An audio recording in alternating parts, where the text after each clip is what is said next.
You can look for networking opportunities too. That would be another really good tip. Also, if you're doing your preceptorship, if you're doing your clinical rotations and it's in an area that you are super interested in, make sure that you connect with the teams that are providing the training. Hello, welcome to Scrubs Unzipped, Unveiling Healthcare's Hidden Passions. And today I have a special guest. Her name is Lisa. Can you introduce yourself, Lisa?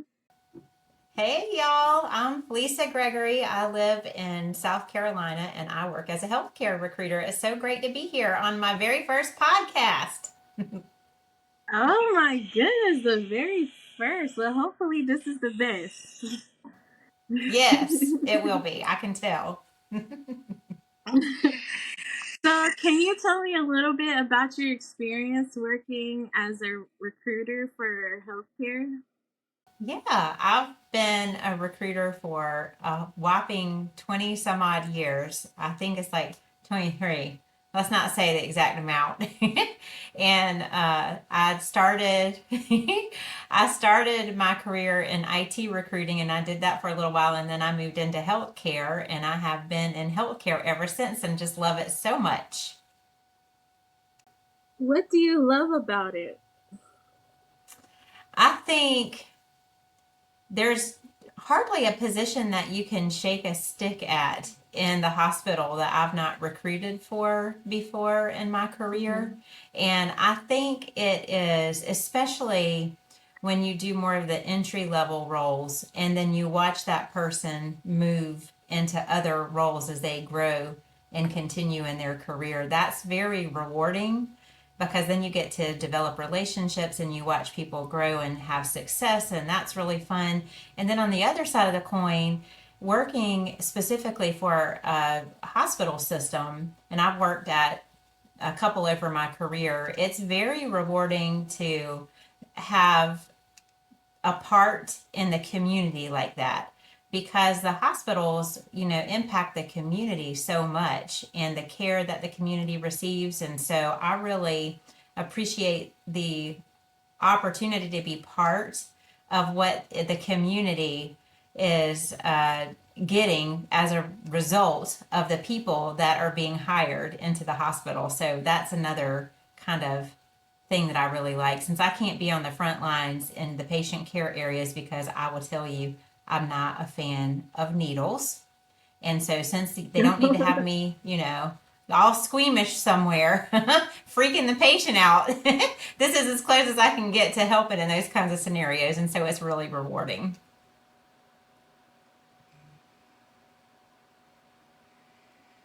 I think I lost you. Can you hear me? I Hello? can hear you. Oh, okay. Can you hear me? So that is, yes, I can hear you. I just hear like a Okay. feedback Okay, awesome. noise. Do you hear that? Do you hear like the I feedback don't hear noise? feedback. Mm-mm. Oh, you don't? I Oh, don't. okay. It's just my end. Is that better? Yeah. I don't know. I guess I'll just have to edit it out. Okay. So,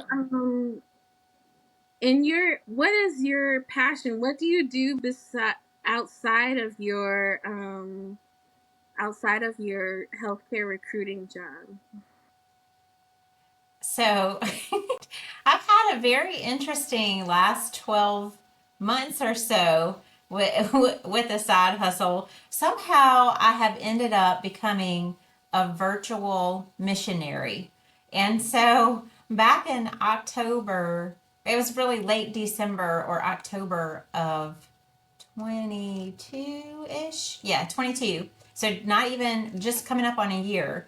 I'm definitely a person of faith, and God told me that He was going to start increasing my social media for His glory. And then I proceeded to watch hundreds and hundreds of people connecting with me on my social media, like in Facebook and places like that. And I did not do anything. I sat there and watched them roll in. Like, what in the world is going on here? And as they were coming in, I was trying to sort through them and figure out which ones were the right ones to connect with. And they were global, like it was all over the world. I'm talking in the US, of course, and then Canada, but in Nepal, in Brazil, in Thailand, in Uganda, Nigeria, Kenya, Pakistan, India, China, you name it, I think every nationality was represented. And so then I'm like, well, now what are we going to do with all these connections, Lord? And so then we ended up, because now I've been married for 27 years. My husband and I have been, but we do not have any children. And so we do things with children in our life, like my niece and nephew, and I have my cousin has a little boy. His name is Max, and we do a lot with him. And then we have some other girls that are connected with my family through the church that I grew up in, and I'll do things with them. So I'm a big kid at heart, and I'm always doing some kind of shenanigans, some kind of trip to the zoo, the beach, the something, just, snow tubing, indoor skydiving, all kinds of stuff. And so some of the people who were connecting with me online were ministers in these areas that are underpopulated globally, like Pakistan in the village areas, and Kenya, that's outside of the city, and Nigeria. And a lot of the ministers that were connecting with me had orphanages, or they had programs for underprivileged children. Like in Pakistan, they have a lot of children who absolutely work in a brick kiln. You spell it KILN. Sometimes they'll call it a brick kilns, like brick kilns, KILNS. And that's where they make the bricks. And so those children are essentially in slavery, and they have no education. They don't get an opportunity to go out and do like normal kid things. And so I started kind of thinking, what if we take those children with us on the shenanigans that I do virtually? So we will record what we do at like the zoo, and in South Carolina there's a real famous zoo. It's one of the best zoos nationally. It's called Riverbank, and we've gone snow tubing, and we've gone what else have we done? Oh, indoor skydiving. And so we've made little videos out of that, and then we put a Bible lesson to it, and then we show it to the children in these underpopulated areas, or some of the underprivileged children, and we're playing with them that way. And then we make a game, and we have a Bible lesson, and that is how I have somehow fallen into becoming a virtual missionary. And something happened where that turned into, just me talking about it on my social media turned into me being asked to be a radio host on a global network program. So I'm also doing that. So it's just been a wild 12 months. So right now, those are my side hustles along with my day job. Wow, that is so cool. So, how do you balance doing your side hustle and side passion with your normal job? That's a great question. I keep telling God that He has me in boot camp because He keeps waking me up at like, 3 a.m. to come in and pray and spend time with Him, because that's about the only quiet time that I get. I, I, I've always been kind of a calendar follower because of my role. There's always one meeting after another. And the one thing about a recruiter life that I think you wouldn't know unless you kind of worked in it is it really works a lot like it's organized chaos. Like there are many, many priorities, and they shift and change throughout the day. And so you just kind of have to, I just call it riding the wave. You have to just roll with it. But I live by my calendar. And so I'm very regimented with that. And that's how I've incorporated the virtual missionary work. And it kind of works out well too, because like in Pakistan, if it's 7 a.m. here in the States, it's 4 o'clock there. And so I can do some things before work starts here, and it still is later in the afternoon there. So that kind of has worked in my favor too. Wow, that is so awesome that you get to balance like what you love. But you said you do love like recruiting. So can you share anything specific, like, or anything like a client success story that deeply Yeah. resonated with you in your work or in your side passion? Yeah. And I think because I'm a person of faith that it's natural for me to kind of combine both of them. Of course, you don't do a lot of speaking about religion in your day job because you want to be respectful of everybody, but having a prayer life and praying over the areas that you're recruiting for and the staff and the staffing and the leadership, because especially during COVID, it's high pressure. The teams were on the front lines, and there was all kinds of shuffling around, like determining where to put the patients, and the OR would stop seeing patients, and so what happens with that staff? And there's just a lot of moving parts, and that's stressful. And so I think Mm-hmm. anytime you have a stressful situation like that, being able to come in and support those teams with prayer, even if it's on the back end behind the scenes and they don't know about it, they you can tell a difference in the way that they're interacting with you and with others. It doesn't feel like there's such panic around what's going on, Yeah. and it seems to calm things down. There's a peace that comes with that. And so I definitely believe in praying Mm-hmm. over the teams that I work with. But I think one of the most successful things that I've seen that was very exciting for me is because I've spent a lot of time recruiting for nurses. Right now, the new grad nurses specifically are very interested in specialty areas. So they might like to go into women's services or critical care or ER. And those areas are more open to new grad nurses than they have been in the past. And because of that, the client, well, not the client, the candidates are all applying to those three areas. And so what's happening is the leadership in those areas, they're absolutely being flooded with candidates, but then you have other areas that are not receiving as much candidate flow. And so a lot of what a recruiter will do is they will end up acting like a matchmaker. A good recruiter should be able to say, hey, this position has this many applicants for it. And this other position here is another good one. And these are the reasons why. And this might be a really good place for you to kind of get your sea legs and then springboard into the other area. And so I was Mm-hmm. successful in being able to fill some teams that were really struggling to find talent by using that matchmaker approach. So that's really rewarding. It's not only rewarding whenever the new team member is like, oh, I'm so glad you suggested that. And then the team is like, Mm-hmm. oh my goodness, we love this new person that came in. And then you just see it being a win-win for both. And then you watch them grow into their areas of interest a little bit later. That can be really rewarding. It's not only helping to find the people to find the position, it's helping the people to find the right fit. It that can be a lot of fun.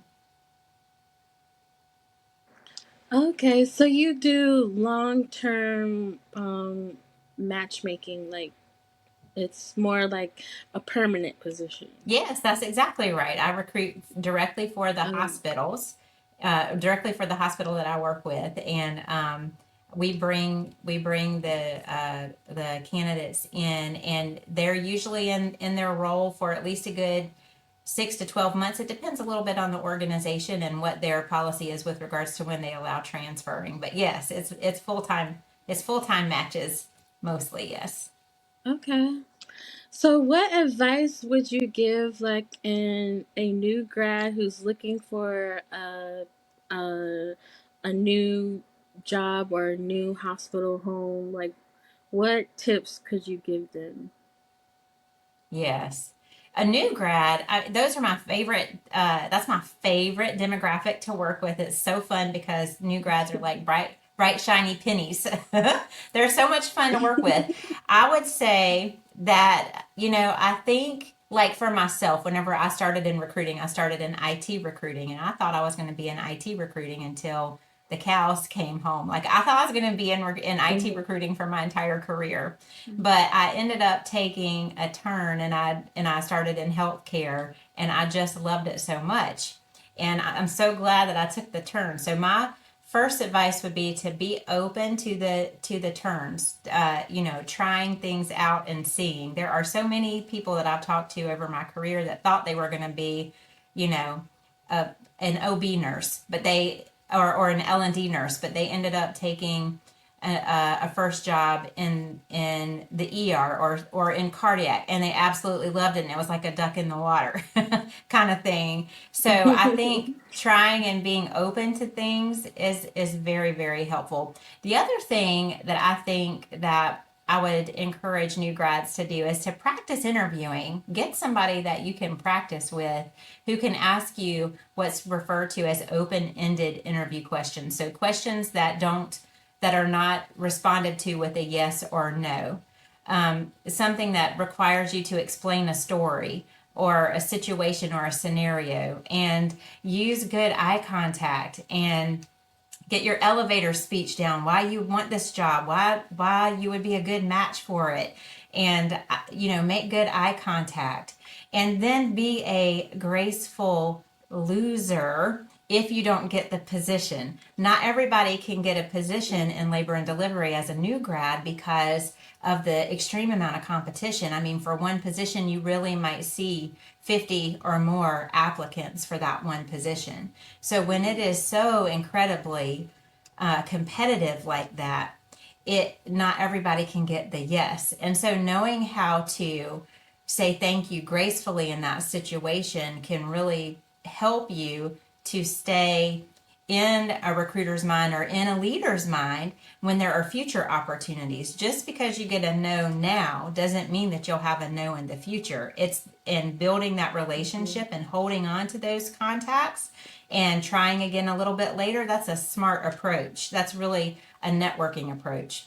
Another thing that I saw that was really smart recently is I was at a conference for AWAN, so for women's services, and there was and this is the first time I've seen this. There was a nurse who was a soon to be nurse. She was in school, and she paid, I think it was like $100 or something to go to AWAN. And what she was doing there is she was rubbing elbows with a whole bunch of nurse leadership folks that were in the AWAN conference. And she had her little resume, and she was running around talking about what she wanted to do, which was work in labor and delivery. And I thought, that is a smart plan right there. So you can look for networking opportunities too. That would be another really good tip. Also, if you're doing your preceptorship, if you're doing your clinical rotations and it's in an area that you are super interested in, make sure that you connect with the teams that are providing the training, keep their names. If they're open to allowing you to have contact information or connecting with them in some type of way, that's also a very good strategy. And you could even ask them for a letter of reference too, if that's permitted. So those are some things that new grads might tuck into their back pocket for their strategy as they're looking for that first job after graduation. That's so awesome. And do you recruit like those who have experience as well? Yes. Right now I'm primarily focused on experienced nurses, but the same rule of thumb goes. Even if you have experience, like let's just say that you have a couple years of medical telemetry experience or a couple of years of medical surgical experience, and you're looking to break into an area like women's services, the ability to keep knocking on the door and being positive as you continue knocking can really go a very far way, because the competition is fierce in that area. Whether you're a new grad nurse or whether you have some experience, the ability to be nice and to be good and consistent and good with your follow-up and professional, like all of those things can make a difference, even if it's not a yes now, if it's a yes later. There are many times when the organization may have quite a few applicants, and so when you're in a recruiting seat and you have a position in labor and delivery, let's just say, since that's what we're talking about, you may have 25 candidates, let's say. A couple of them are going to have direct experience. Some are going to have med surg or med tele experience, and they're looking to grow into this area. And some are going to be new grads. And so a lot of times, even just to get the interview is a valuable opportunity, even if you don't get the yes at that moment. Because honestly, you can go in and you can rock an interview and still not walk away with an offer when it's so competitive like that. But leaders will remember. Mhm. And if you keep applying, as you're seeing opportunities come along, and then the leaders will make note, and then they'll come back and they'll revisit that person again. And then also as a candidate, you can revisit. You can just check in from time to time and say, hey, I just wanted to let you know I enjoyed our time together so much. I just am checking in to see if there's anything new coming down the pipeline. If there's anything else I can do, any further questions I can answer, or like if you get a Daisy Award, maybe you want to update your resume to include whatever awards or certifications and just check in with new information. Like those are really good ways to kind of keep the conversation going. Don't overdo it, but every once in a while, it's okay to send those kind of communications out. That is so awesome. And I want to switch gears a little bit and ask like a little fun question to use your Okay. imagination. Okay. So imagine you imagine you had a time machine that could take you back to your early days in healthcare. What's one thing you tell your younger self besides investing in Google first? I think if I were going to talk to my younger self in healthcare, I I think what I would tell myself is to go really really deep in the units a lot sooner, like get in there and get the nitty gritty information from the very very get go, and also Mm-hmm. not to hold on to areas so tight, because Mm-hmm. as you develop relationships as a recruiter, what happens with recruiters is a lot of times their areas of responsibility is sometimes based on requisition load and priority and all those sorts of things. Mm-hmm. So there are times when you are pulled from one area and then you're put in a different area to help out there. And that can be really hard because you develop the relationship, and you don't want to let that leader go because you're like, no, this is my girl. Now we've been in the thick of things. We've been finding Mm-hmm. people. We've been doing so good. And then you get pulled away and you get stuck in another spot. But having that opportunity really helps you broaden your horizons and increases your knowledge, which actually makes you a more effective recruiter. So I would say, um, looking at that opportunity a little bit differently would be something that my young self would do. And honestly, what I said earlier is don't hold on to the path so tight. Have a plan, but hold it loosely and be open for the bends in the road. Awesome. So, as we get to the end of the episode, is there anything specific you like our listeners to know about you, your experiences, or your side passions before we end the interview?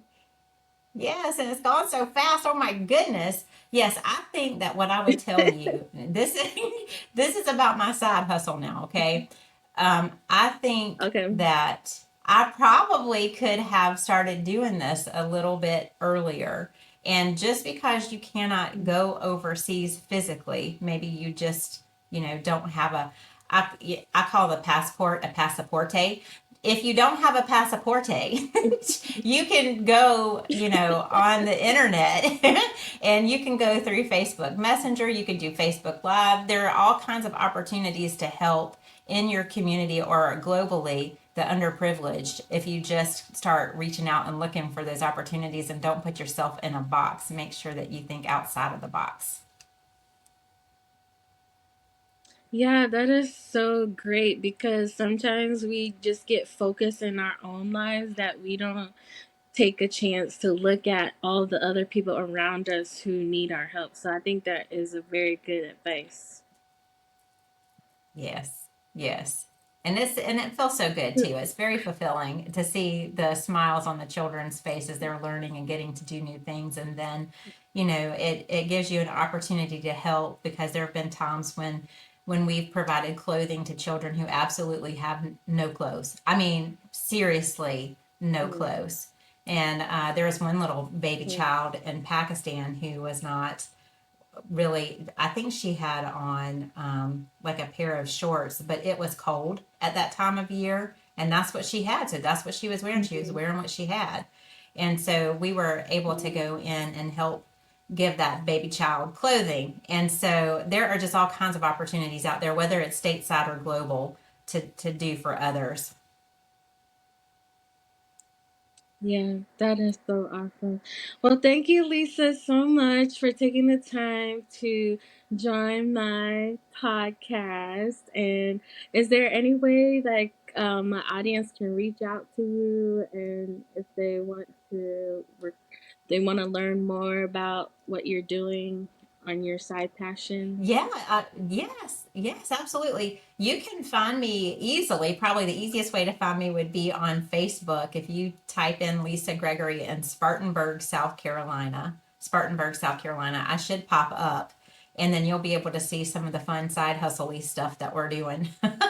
And some of the events that we've had for the children are on there too. We're getting ready to do a big one with Eagles in the next little while in Uganda, so that'll be fun. So I hope y'all will check it out. Wow. That is definitely amazing. So I want to thank you, Lisa, again. And this concludes the end of Scrubs Unzipped, where we unzip the stories behind the scrub. Thank you for listening. Thank you for watching. And until next time, see you later.